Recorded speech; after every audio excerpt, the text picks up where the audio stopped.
Assalamu alaikum wa rahmatullahi wa barakatuh. So as mentioned, and for those who were here last week and those who weren't, I'll just give you a quick recap of what we had talked about. So we spoke at a high level about this event of Karbala and how we can look at it from different angles and viewpoints. I talked about the one example was just the emotional level on how to connect to the tragedy of Karbala at an emotional point. And obviously that is where we don't really derive a lesson. We're just using that to fuel our emotions. For those who are here at the Friday sermon, the Jummah prayers, I talked about the importance of emotions as well, how even though emotions in and of themselves are not meaningful, but obviously as human beings we react to emotions, right? So for example, with this hurricane that hit to Haiti and America, if you were just to hear a stat of a Category 4 hurricane, it wouldn't mean anything to you. But when you see 800 people who are being killed, or we saw the bombing that happened in Yemen the other day, when you see the pictures and you actually are witnessing what happened, that's where human beings begin to move and begin to get motivated to do something. So emotions on themselves aren't the end all and be all, but they are a motivational factor in us actually trying to implement something. And so similar with Karbala, that we have the emotional aspect, and then through that we can actually begin to move and make some positive action within society.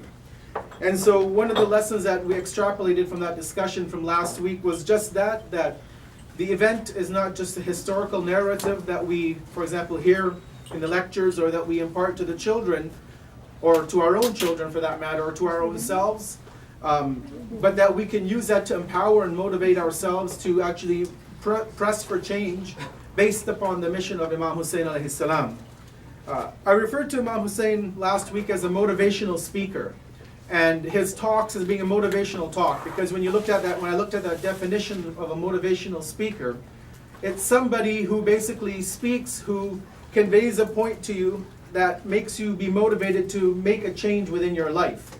And if you read the sermons that Imam Hussein delivered all the way from Medina to Mecca and eventually towards his fate in Karbala, he was motivating the people to look at the situation of what was happening in the community at that time and to basically react and to press for a change within the society.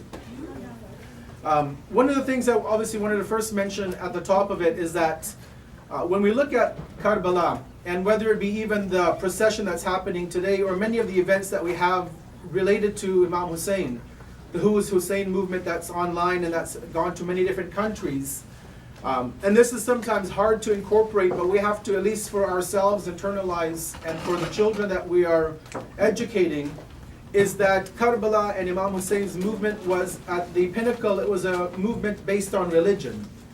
Sometimes people make Imam Hussein to be just a political figure who was enacting social change and social justice. And depending on the audience of who we're speaking, that might be a way to convey it. But sometimes we might end up diluting the message and saying, well, he was just purely a political or a social revolutionary. But we have to realize that obviously his message was based upon Islam. And so yes, we convey his sentiments of wanting to change society, but ultimately his change was not just based on change, but it was based on the religious fervor that he had, obviously, carrying on the tradition of his father and obviously his grandfather, Rasulullah.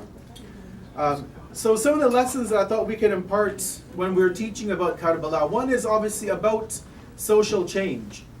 Today we see all these different movements happening, that the 99% movement that began in America a few years ago. We have the Black Lives Matter movement in America, as we've seen with innocent African Americans being killed on a frequent basis, and so many other acts of injustice and inequality around the world. When we talk to, at least how I understand is that when we talk to our children about these things, about Karbala as being a force for social change, we can look at some of those examples and what happened in Karbala. But again, realize that it was a revolution based upon the religion.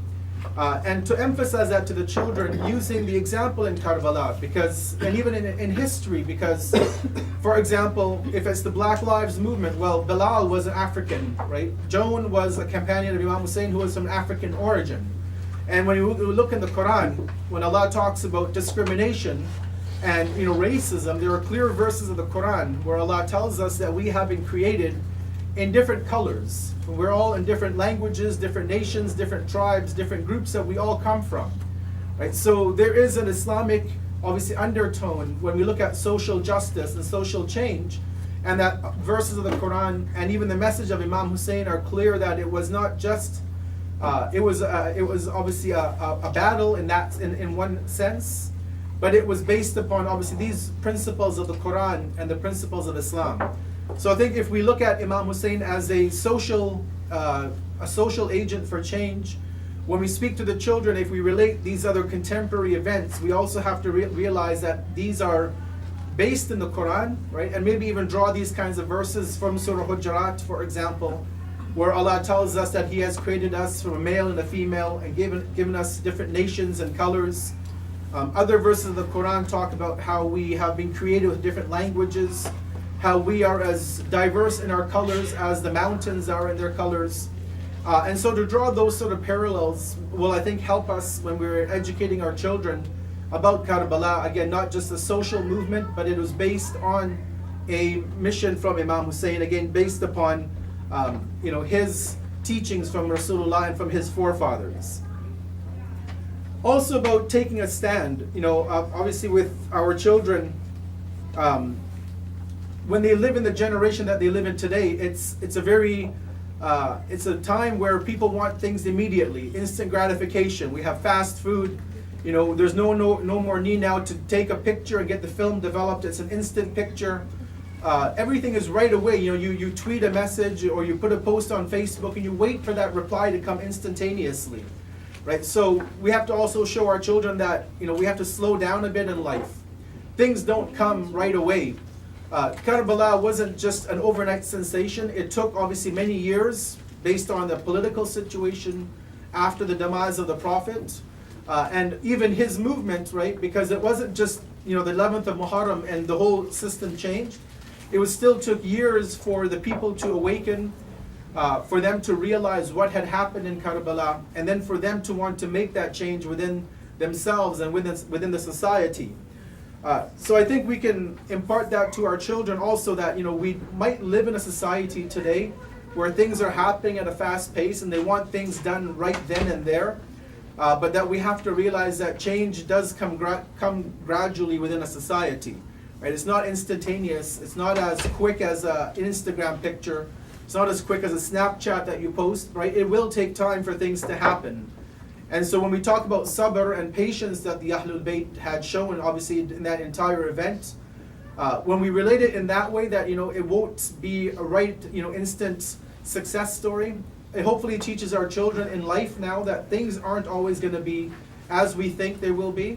Right? It's not like on television. It's not like in the in the movies, but things will take time to make their way through and obviously to come to fruition. So that's a second thing, is taking a stand, but realizing and our children understanding that that stand won't happen immediately. Like the results won't be immediate. It may take a generation or 2 generations, but obviously that is something that they have to work on. And again, we can probably take from our own life examples of things that we've seen, that we've experienced, in which things again didn't happen right away. It wasn't in a vacuum. It took many years for even this building, for example, to be constructed, and for that vision that was there to be finally, come to fruition. And so even Karbala, we can sort of give that as a lesson to our children, that the importance of taking a stand. And they may not be successful immediately. It may take them, their generation, maybe their children's generation, but that it's a continuous struggle. It's not instant within life, and that obviously they have to bear that with the challenges that come along with whatever they're taking forward in life. And the third point, again, from what we discussed last week, was also dedication to something much greater in life. Meaning that, sometimes with this culture that we're presently going through, as I call it, the selfie generation, right? Where everything is, our children have the technology, they have all these gadgets with them. And so they're sort of devoted to that aspect of life. They're not looking at the bigger picture. They're not going deeper than what they see on their smartphone or on their tablet. And so when you look at the world that we're in, we realize that we have to think about more than ourselves, right? Imam Hussein didn't move and make this movement for himself alone, right? He did it for obviously a greater cause, as he even talks about in the ziyarah. To one of the ziyarahs we say when we address the Shuhada, is that he was making this movement to take the servants out of jahalat, out of the state of ignorance, and into worship of Allah. Right? So it was never it wasn't just about him as an individual, what he was doing. He was looking at greater humanity on a whole. And again, sometimes when we look at children, because of the environment that they're living in today, they're always focusing only on themselves. Again, the whole selfie mentality, where they want to be in the picture, it's all about them. And we have to obviously, inculcate to the children that it's not just about you. Obviously, you are an individual, you are important, but there is obviously a greater community and society around us that we also have to be concerned about.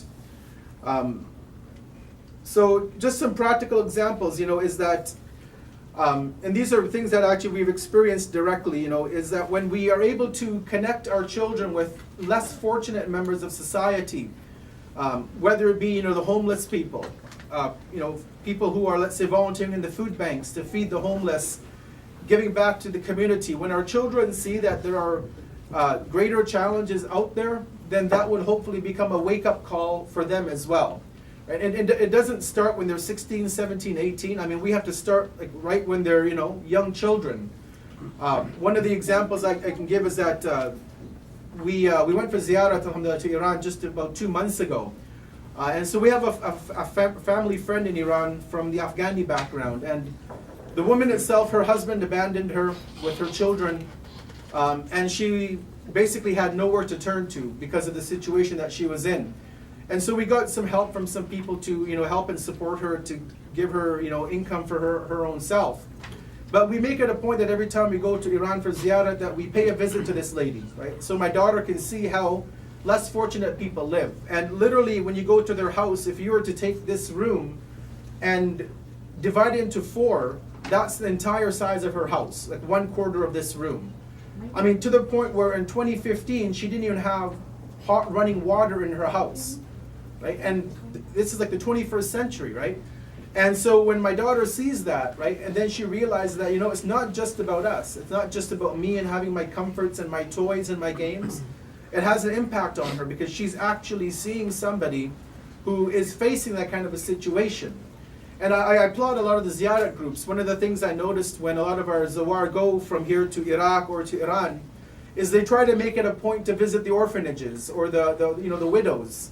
And that has a huge impact, when our children see how these orphans are living without mother and father, and how, they have everything when they get back home. It makes that impact on them, that they are able to, even though it's for a day or two or for a week or 2 weeks, they relate to that person, but definitely when they go back home, it's still going to be in the forefront of their mind that they witness and experience something like that.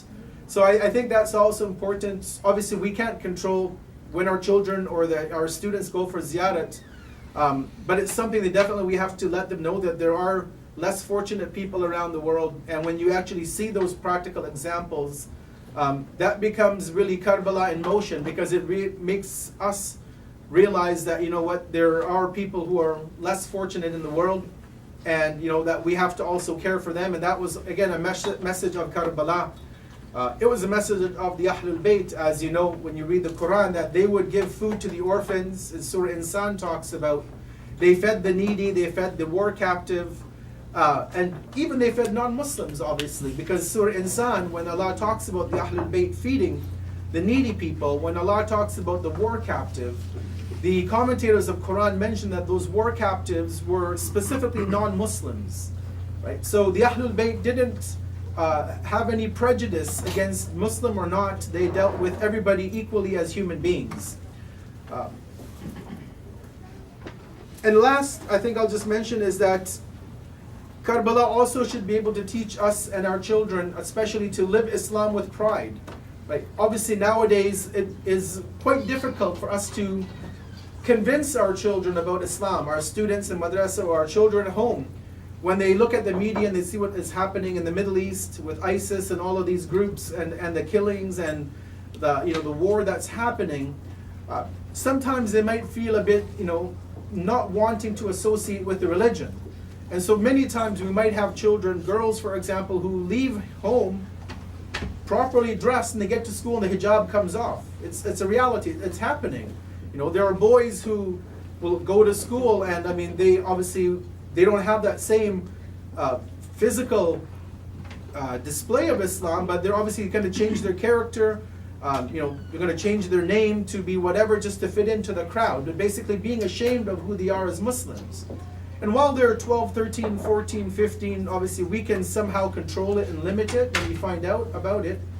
But guess what? When they go to high school, university, and they're not living at home anymore, they're in a different city, a different province, maybe a different country, then it's they're able to do whatever they want to do. So also we see that Karbala should be able to teach and impart the children to live Islam with pride. Right? It's an event that happened, and obviously what is happening in the world is happening, but we need to ensure that we teach our children to separate Islam from the actions of the Muslims. And just to give you one example, and then I'll end there, is that with my own family as well. When we went to vacation to Banff a few years ago, my daughter, it was prayer time. We were in Lake Louise, and it was prayer time. The hotel was far away. So we literally just prayed in the outside in the park, right near Lake Louise. And she wasn't embarrassed or shy or scared to do that. Because since she was born, we had a habit of always, praying when we had to pray. We didn't say, well, we'll wait till we get home to the hotel and we'll pray qada or whatever. Even on the plane when we went to Iran just now, we actually asked the stewardess to have a place on the plane to pray. And they gave us a place at the back, right? And we just prayed there sitting. So I think we can use all of those examples to inculcate within our children, again, the students and our own children, how we can take practical lessons in actually implementing the legacy of Karbala within our lives. Thank you again. Sorry for going over time. Inshallah, we'll be able to take some lessons and impart these to our children and to our future generations. Inshallah. Thank you very much, Sheikh Saleem.